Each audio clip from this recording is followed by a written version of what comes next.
किन मुद्दों को लेके आज किसान धरने पर? देखिए, आज नारायणगढ़ के एसडीएम कार्यालय में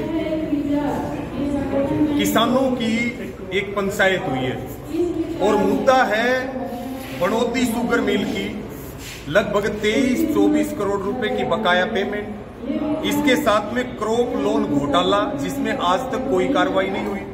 तीसरा, जो मिल के अंदर कर्मचारियों और अधिकारियों के लिए पॉलिसी है उसमें जो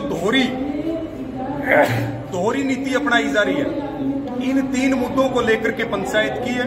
पंचायत में प्रशासन की ओर से यहाँ के एसडीएम आए, लेकिन तीनों मुद्दों के ऊपर उनके हाथ खाली हैं। हमने पूछा पेमेंट आप कितने तारीख तक दे देंगे, क्रॉप लोन में आपने कोर्ट में क्या पैरवी की या अब तक आपने क्या कार्रवाई की, और पॉलिसी के बारे में हमने बात की। उन्होंने कहा कि पॉलिसी में मिल जो चाहे वो कर सकती है। तो हमारी असहमति हुई और जो हमारी कमेटी है, जो संयुक्त रूप से कमेटी बनी हुई है, उस कमेटी ने निर्णय लिया है कि हम सरकार को 11 अगस्त तक का अल्टीमेटम दे रहे हैं। नहीं तो एक रिहर्सल के तौर पे 5 अगस्त को नारायणगढ़ में विशाल ट्रैक्टर मार्च, रोष ट्रैक्टर मार्च निकाला जाएगा, सरकार का पुतला जलाया जाएगा और इसके साथ में फिर 12 अगस्त से हम जल सत्याग्रह शुरू करेंगे गन्ना मिल की बकाया पेमेंट के लिए, क्रॉप लोन घोटाले में कार्रवाई की मांग को लेकर के, और जो किसान की जो अधिकारी बात करता है उसके ऊपर कार्रवाई, और जो घोटाले करता है उसको प्रमोशन। इस नीति के खिलाफ हम जल सत्याग्रह 12 अगस्त से शुरू करेंगे। नोटिस का समय बढ़ाया जाए।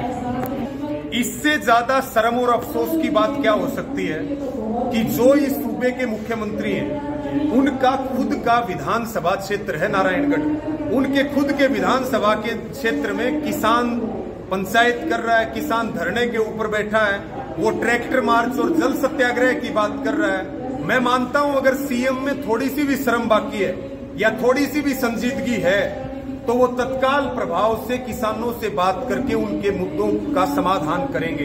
अन्यथा हम समझेंगे कि चेहरे बदलने से नीयत नहीं बदलती। वही मनोहर लाल खट्टर जी वाली नीति इनकी है और अखबारों में बड़े बड़े एडवर्टाइजमेंट देने से किसान का भला नहीं होगा। किसान का भला होगा किसान की मांग मानने से, किसान के मुआवजे, बीमा क्लेम, ट्यूबवेल कनेक्शन, गन्ने की पेमेंट, इन मुद्दों को मानने से किसान का भला होगा।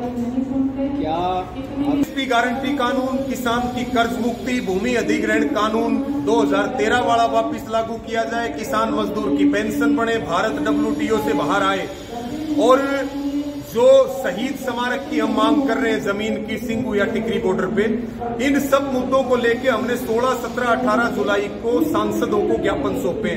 9 अगस्त को फिर हम WTO भारत छोड़ो कॉर्पोरेट भारत छोड़ो दिवस मना रहे हैं संयुक्त किसान मोर्चा की ओर से, और 4 राज्यों में विधानसभा चुनाव हैं। हरियाणा उसमें बहुत अहम है क्योंकि केंद्र की सरकार को बचाने के लिए बीजेपी हरियाणा में शाम दाम दंड भेद लगा करके सरकार लाने की कोशिश करेगी।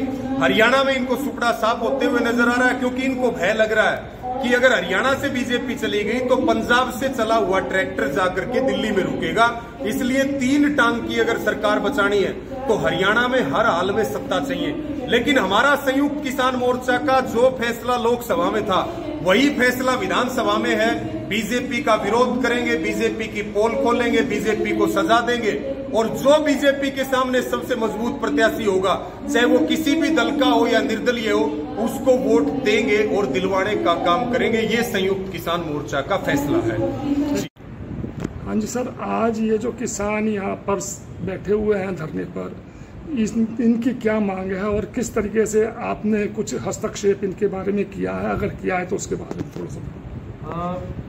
किसानों के 3 मुख्य मांगे हैं, 3 मुख्य मुद्दे हैं। एक तो जो किसानों के नाम पे क्रॉप लोन लिया गया था उसके बारे में मिल प्रशासन से वो जवाब मांग रहे थे। दूसरा, जो किसानों का जो बकाया है गन्ने का, उसके बारे में जवाब मांग रहे थे, हम कार्रवाई चाह रहे थे। और तीसरा, मिल में कुछ कर्मचारियों को अभी मिल से निकाला गया है, उसके विरोध में किसान बैठे हैं। तो तीनों मुद्दों पे हमने जो भी नीति है और जो भी आंकड़े हैं वो उनके समक्ष हमने रख दिए हैं, और अभी भी और कोई जवाब अगर चाहते हैं किसान तो हम यहाँ बैठे हैं, वो जवाब भी देंगे।